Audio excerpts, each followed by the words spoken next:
How's it going, guys? Welcome back to another video and welcome to Patron Beach here in Pattaya. Today's video is going to be a little bit different, okay? A lot different in all reality. Let's just get straight to it. I did a thing. So this is my new to me 2016 Honda MSX. My homies from America who know anything about bikes, this is also called a Honda Grom. The Grom is what we have in America. From what I can tell, having it and what I've read online, it's the exact same bike. I think the fairings are a little bit different, but that's pretty much it. 125, 4-stroke, air-cooled, which might sound a little bit crazy to you bike guys out there, especially in Thailand, but we'll get into that in a little bit. So, why? Why did I buy a bike? Why did I buy this bike specifically? So we'll start with the easy stuff. Why did I buy a bike? Thailand has very good public transportation, especially here in Pattaya. It's easy to get around without a bike. Well, yes, that is true. But if you think about it, I filled this up yesterday. This costs 150 baht to fill up. So in all reality, that's, you know, one taxi ride from Jomtien to Pattaya. And I'm sure you're probably like, whoa, yeah, but you had to buy the bike. Sure, but after a while, especially days where I have to, you know, run around and do errands and things like that, if you're going to multiple places, you take 4 or 5 taxis in a day, you're talking 6, 7, maybe 800 baht. So that definitely will add up pretty quick. And now you might be saying, well, you could take the baht bus everywhere, which is true. But if you've never been to Thailand, being in a car as opposed to being on a bike, being in a car, you are a lot more reliant on traffic. You're gonna sit in traffic. Everything is gonna take way longer to get everywhere. The bike is the move. Now you might be saying, well, why don't you take motorbike taxis? Also very true, but every once in a while, you get one of those guys that is an absolute madman, and if I'm gonna crash and get hurt on a bike, I would much rather it be my fault. So it's really just a convenience thing. And not to mention it's easy for me, especially to talk myself out of going to do stuff. It's like, well, I don't wanna pay for taxis and This eliminates that. Now, another reason that I got this Grom, MSX, whatever you want to call it in particular, and it should be something that you're thinking about if you're planning on buying especially a used motorbike when you get to Thailand, is it needed some love. A lot of bikes here, they are 100% people's daily drivers, so they get a lot of miles put on them. And, you know, in all frankness, some people don't really know how to do preventative maintenance or just really how to take care of an engine. And from what I can tell, this is definitely one of those bikes that needed some love. But if you take the time to just become a little bit mechanically inclined, you can save some big time money when it comes to buying a used bike.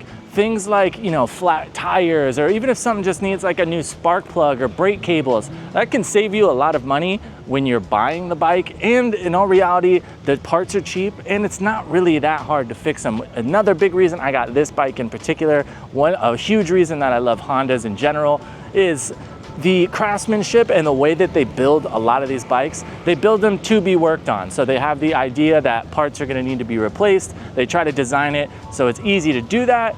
So that was a major reason that I got this bike in particular, and maybe something that you should think about if you're planning on buying a bike when you get to Thailand. So now that I've got the bike, what's the plan? Why did I really get it? Well, I have heard you guys in the comments. It's been something I've been thinking about and I've been wanting to do for a long time. I just want to open up the channel to a little bit more than Pattaya. Even if it's just continuing to do the same informational stuff that I like to do and I know a lot of you appreciate, I at least want to show you guys some different spots. There's some places really close to Pattaya that I really enjoy and I feel like kind of go by the wayside, especially when it comes to YouTube videos. So you're gonna get a chance to see all those. Working on bikes and just the entire culture is something that I've always been a part of and I enjoy. So in this video and some videos moving forward, I've got a few things to make this bad boy a little bit more reliable, kind of bring it back to life, make it a little prettier to look at because she for sure needs some love. So you'll see some of that here and moving forward, and you can just expect that we are gonna be out and about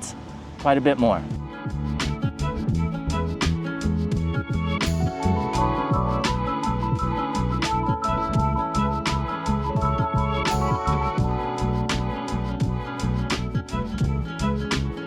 All right, guys, so we are here with the trusty steed. Now, I know there's going to be quite a few people that are coming to Thailand, especially if you're moving here. If you want to buy a bike, you might have never bought, especially a used bike before. If you're buying a brand new bike, it's not really something you have to worry about. But just like with any other thing with an engine, maintenance is required. And when you buy something from somebody that they've been running for however long, however many miles, you don't really know how well it was taken care of. And especially with bikes like these, like Hondas especially, if you take care of them, they will essentially go forever. There's certain things you need to do along the way. And if you do those on the right timeline, bike will pretty much last as long as you want it to. So I've got a few things here. I've got my handy dandy toolkit. There's a few things you want to check when you get a new bike, and a couple of those will tell you pretty accurately how well a bike was taken care of. The two main ones are oil and coolant. Checking the oil will really let you know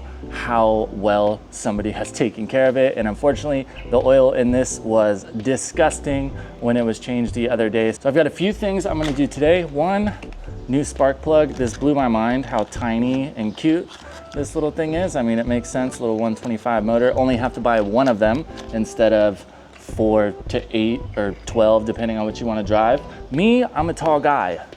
So the bars that are on the bike right now aren't particularly good for me. You can see they're pretty low. These ones are about a ½ inch higher, which might not sound like a lot, but you would probably be surprised how big of a difference that can make. And then another thing, especially because these bikes are out sitting in the sun all the time, those grips are pretty clapped, and I just don't really like them. I think they're kind of tacky. So we've got some new grips. Grips are always a bit of a nightmare to get on and off, so we'll see how that goes. And these graphics are just beat to hell, so we're gonna take those off too.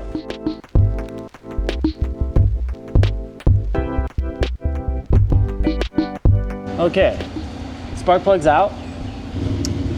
Ideally, a good spark plug, you kind of want it to be like kind of an amber, like almost like dark gold color. This isn't as bad as I thought it would be, but it's not good either.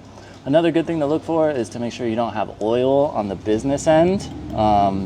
Any liquids in all reality are not a good thing. Another thing that is important with spark plugs especially is you don't want to over torque them. Certain things like axle nuts and other stuff, you pretty much want to get it as tight as you can, but with a spark plug, you've got that piston bouncing around up and down in there. You don't want to overseat it, especially because this top piece is porcelain. If you're cranking on it, you're probably going to crack that, and then you're burnt and you got to get a new plug. So me, what I like to do is pretty much get it all the way down to finger tight, and then get your wrench on there, and then about another half turn or maybe 3/4 turn to seat it, but don't put an impact on your spark plugs. I wouldn't even really use like a big heavy socket or anything. And if you are, get it on there, get it finger tight, get it to where it kind of sits, and then maybe about another half a turn. And another thing, I'm sure all the mechanically inclined people in the comments are already screaming to themselves, oh, why are you doing that with the spanner? You're absolutely right. This is not the right tool for this job. I am actually just kind of lucky where the spark plug sits that I can even get in there and get on it with this. One thing about working on cars, motorcycles, whatever, thing that's gonna make your life a whole lot easier is having all the right tools. But for me, I'm an idiot and forgot I wanted to do this. And yesterday when I went to go grab some tools, I forgot to get a deep socket or a spark plug socket. I've got regular sockets, but I forgot to get one for the spark plug. But luckily, what we've got, we can make work. Okay, so next we got to do these bars, and I would be lying if I said I was looking forward to this. Just the bars and the controls themselves aren't too big a deal, but getting these grips off, and these look like they have bar ends, maybe. These grips are kind of funny looking, so we'll see. One thing to be careful of is like your clutch side's not that big a deal. You can pretty much go ham on that grip. Actually, that's what I get for talking shit. That was really easy. But you want to be careful on the throttle side because this grip sits over the throttle tube that spins over the bar. And if you get crazy trying to get this thing off, a lot of the times the factory ones are plastic. So you will break that, and then you got to get a new throttle tube.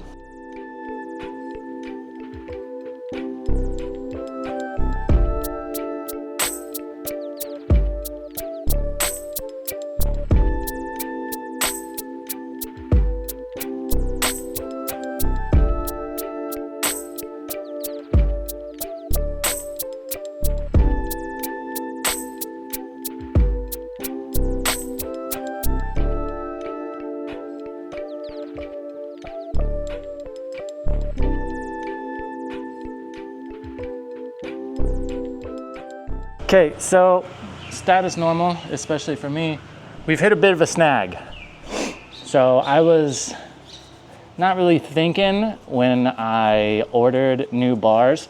Things about handlebars is even though most of them are pretty standard now, there's still two main sizes. And if you can tell from there, these are not the same size. So I didn't bother, like this is the factory bar size for a Honda Grom. I didn't bother to think about if the person before me had changed the bars themselves, which they did. And so when they changed these, they changed the triple clamps, which is where they bolt into. So these bars don't fit. I need new triple clamps. But what we can do, we'll throw these back on, put the new grips on, because these are actually pretty, I just won't glue them or anything. So we'll have some new grips. I'll order the new ones, the new triple clamps that is, and then we'll have to come back to this. Not a total loss on the day. I mean, the important thing was the spark plug, and we got that done. Oil's already done. Another thing that I just noticed, which I'm having a bit of a hard time believing just happened, is both my tires are flat. These are brand new tires. I bought these tires 2 days ago, and I didn't think it happened with anything from the install because they were fine yesterday. They weren't flat yesterday, and now they're flat today. I don't know, maybe just call me paranoid, but for plenty of reasons, I think it's a good idea while you're in Thailand to not let everybody know where you live. I'm gonna go, we've got plenty of CCTV here, so if you're thinking about coming over here and doing some weird stuff, I will know that it's you. So I'm gonna go check that.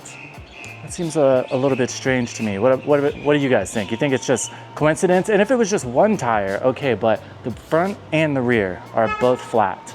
I don't know, it just seems kind of weird. Something a little different today, guys. This is something that I enjoy doing, even though a lot of the times this is how it ends up. Either I don't got the tool or something's the wrong size or you send it off, but you know, piece by piece, you get it done. So thank you guys for hanging out with me. I will catch you in the next video.